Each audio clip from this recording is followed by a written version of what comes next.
ମୋ ନାଁ ହେଉଛି ଆଶା ସାରଙ୍ଗୀ।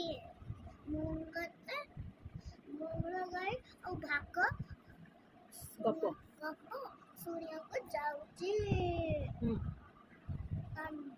ଗୋଟେ ଗାଁରେ ଗୋଟେ ଗାଁରେ ଗୋଟେ ଗାଈଟେ ଥିଲା। ତା ନାଁ ଥିଲା ବଉଳା ଗାଈ।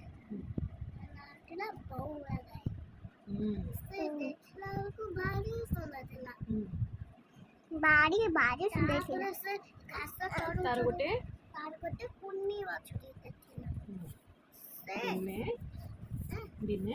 ଦିନେ ସେ ଜଙ୍ଗଲକୁ ପଳେଇଲା।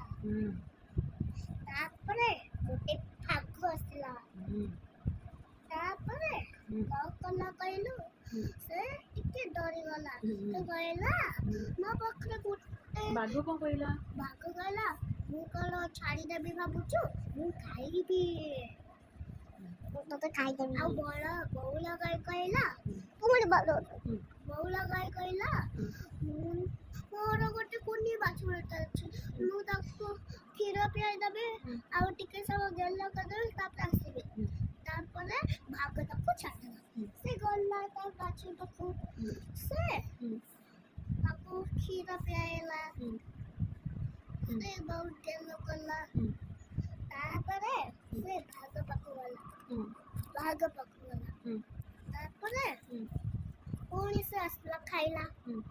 ସେ ବାଘ ଗଲା ତୁ ତ ସତ କହୁଛୁ ମୁଁ ଆଉ ତତେ